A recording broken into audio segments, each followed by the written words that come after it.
১৪ই মে চট্টগ্রাম বিশ্ববিদ্যালয় স্মরণকালে সর্ববৃহৎ সমাবর্তন অনুষ্ঠিত হতে যাচ্ছে। প্রায় ২২,৬০০ শিক্ষার্থী অনাড়ম্বর আনুষ্ঠানিকতার মধ্য দিয়ে পাবেন তাদের শিক্ষা সনদ। প্রধান অতিথি হিসেবে উপস্থিত থাকবেন এই বিশ্ববিদ্যালয়টিতে যুক্ত থাকা একজন কিংবদন্তি শিক্ষাগুরু, বাংলাদেশের গর্ব, নোবেল বিজয়ী প্রফেসর ডক্টর মোহাম্মদ ইউনূস, যিনি একটি ক্লান্তি লগ্নে এখন দেশের কাণ্ডারি হয়ে পথ দেখাচ্ছেন দেশবাসীকে। সমাবর্তন মানে শিক্ষা সমাপনী স্বীকৃতিস্বরূপ আনুষ্ঠানিকতার মধ্য দিয়ে শিক্ষার্থীদের হাতে তাদের অর্জনটি তুলে দেয়া। এটি একজন শিক্ষার্থীর অন্যতম প্রাপ্য অধিকারও বটে।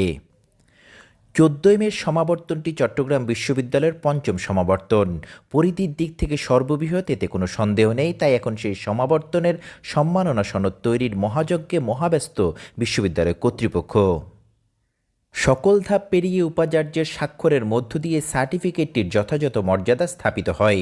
সেই মহাযজ্ঞের কর্মযজ্ঞে প্রায় ১৭,০০০ সার্টিফিকেট স্বহস্তে স্বাক্ষরের মধ্য দিয়ে প্রদানের উপযোগী করে তুলছেন বর্তমান চট্টগ্রাম বিশ্ববিদ্যালয়ের অন্যতম অভিভাবক উপাচার্য professor doctor Mohammad Yahya Akhtar. Certificate নির্ভুলভাবে তৈরিতে দিনরাত পরিশ্রম করে যাচ্ছেন বিশ্ববিদ্যালয়ের কন্ট্রোলার বিভাগের একঝাঁক নিবেদিত কর্মী, যাদের অন্যতম সমন্বয়ক হিসেবে কাজ করছেন কন্ট্রোলার বিভাগের ভারপ্রাপ্ত controller professor doctor Enayetullah Patwari.